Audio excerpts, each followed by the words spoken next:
Olá, gente.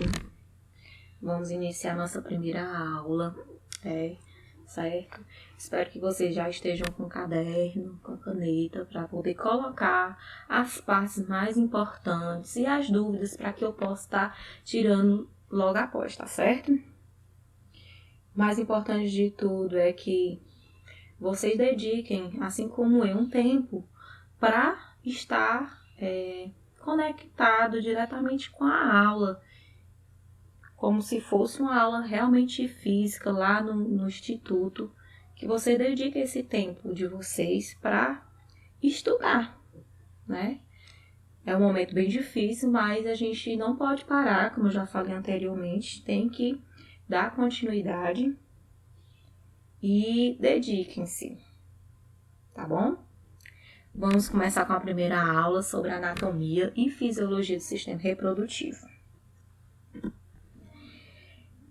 O sistema reprodutivo feminino é composto por órgãos reprodutivos internos e externos. Os órgãos internos são constituídos por vagina, útero, tubas uterinas e ovário. Os órgãos externos são chamados coletivamente de vulva, onde são constituídos por monte pubiano, monte vênus, grandes e pequenos lábios, o clítoris, estrutura do vestíbulo e o períneo. Então, esses órgãos externos são os que a gente consegue visualizar, tá certo? Aqui é a imagem do órgão interno, né, dos órgãos internos. Temos aqui 2 tubas uterinas, 2 ovários, direito e esquerdo. Há de acontecer de mulher de nascer só com um ovário, só com a tuba uterina, né? E aqui é o útero, né? Temos aqui o colo do útero também, a vagina e os ligamentos, né? Que ligam um órgão para o outro. Então, o que é a vagina? É um órgão fibromuscular tubular revestido por uma mucosa sobre uma série de pregas transversas, umas rugas, em mulheres nos anos férteis. Antes da puberdade e após a menopausa, a mucosa é lisa, por causa do nível baixo de estrogênio. Então, esse estrogênio, gente, é um hormônio. Então, como antes da mulher estar na puberdade e depois da menopausa, a gente tem baixos níveis desse hormônio. Apresenta grande capacidade de extensão, isso é óbvio, por conta da gravidez, da gestação, do parto. Ele é situado anteriormente ao reto e posteriormente à bexiga. A função: recebe o pênis, os espermas ejaculados durante a relação sexual, é uma via de saída para o sangue menstrual e uma via de saída para o feto durante o parto normal, tá certo? Esse aqui é a vagina. Muita gente gosta de pensar que a vagina e o útero é a mesma coisa, mas são 2 órgãos diferentes. O útero é um órgão muscular situado na parte superior da vagina. Repousa posteriormente na bexiga e anteriormente ao reto. É mantido na posição por 8 ligamentos. Sua posição é alterada por gravidade ou na troca de postura. Após a gravidez, o útero apresenta um aumento em seu tamanho.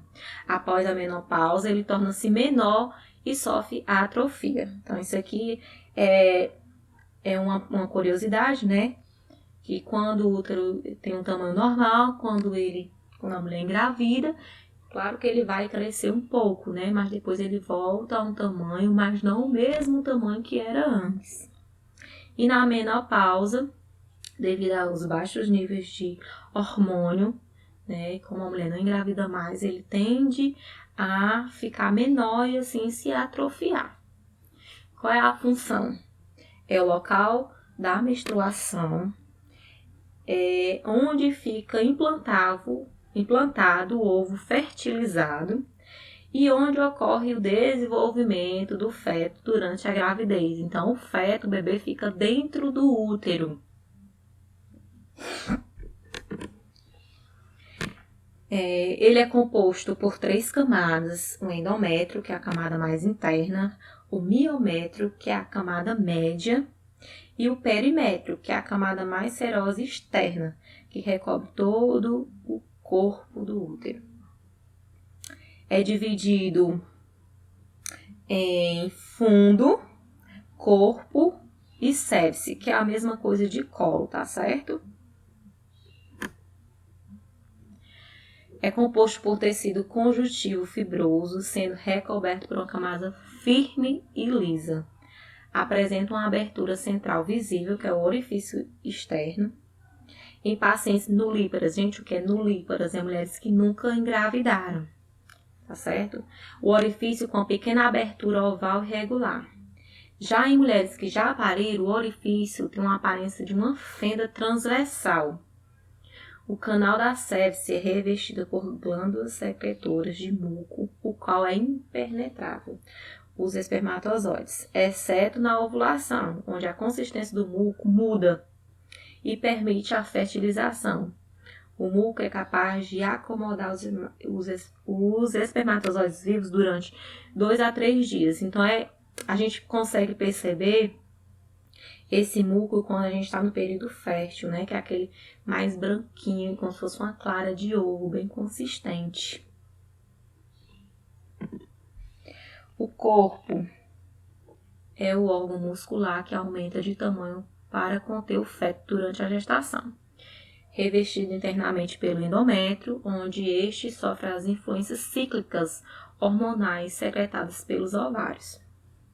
O endométrio é mais espesso no período menstrual e mais delgado logo após a menstruação. Caso haja fertilização durante esse ciclo, ocorre uma descamação da maior parte do endométrio e surge o sangramento, resultando no sangramento mensal, que é a menstruação. Caso haja fertilização, ocorre a fixação do embrião à parede uterina, que é a implantação mais conhecida, né?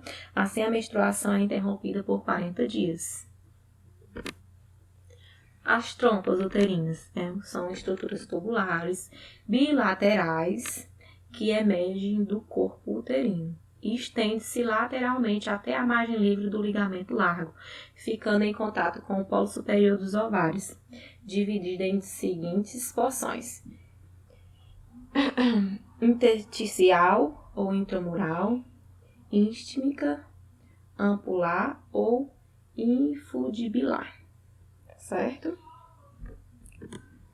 Os ovários, órgãos par com dimensões variáveis, apresenta superfície lisa nas crianças e rugosas nas mulheres adultas, localizando-se na face posterior do ligamento largo, próximo à ampola tubária.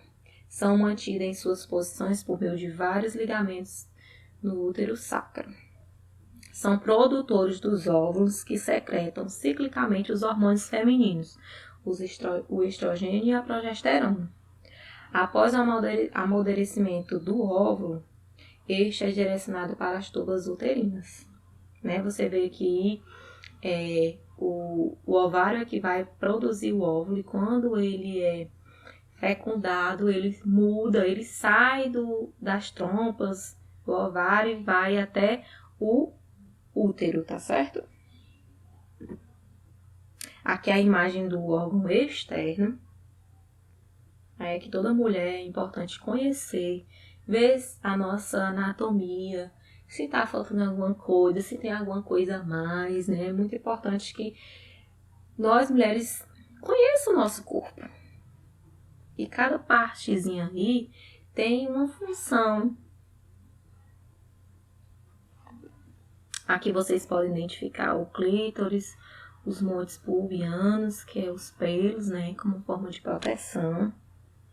Os grandes lábios, os pequenos lábios, o canal da uretra, o canal vaginal, o vestíbulo, o ânus, o períneo, gente. Já ouviram falar em períneo, né? Tem mulheres que fazem cirurgia de períneo por conta de várias gestações. A parte externa. A vulva representa os órgãos externos. A função: proteção das aberturas uretral e vaginal. Também vem uma curiosidade muito grande. Muitas mulheres pensam que faz xixi pelo mesmo local onde menstrua, onde tem as relações sexuais. E não é, gente.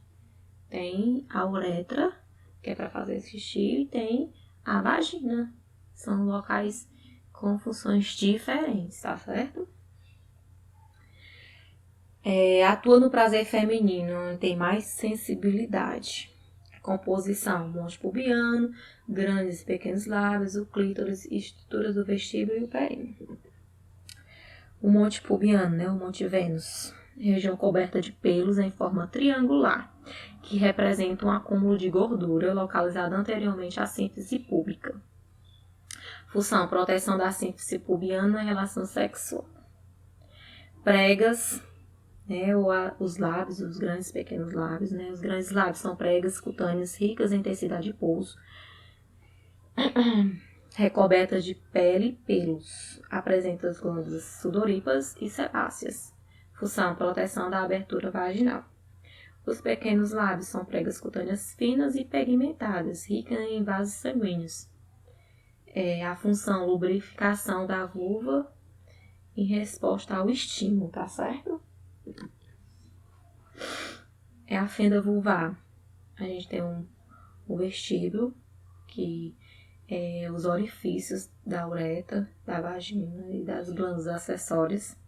O meato uretral, o introito vaginal, o ímen, é a oclusão do orifício vaginal. Após o rompimento, né, formam-se vestíbulos, né? Então, quando a mulher perde a virgindade, não dá para ver mais o ímen, né? Vai ser esses vestígios, tá certo? O clítoris apresenta tecido erétil, nervoso, rico em suprimento sanguíneo. Consiste no órgão eréctil com função de estimulação sexual. É esse órgãozinho que causa mais prazer nas mulheres. Temos algumas glândulas, tá certo, gente? E aí vocês vão dar uma olhadinha em casa. A de Bartolini é muito conhecida quando essa glândula aqui, ela está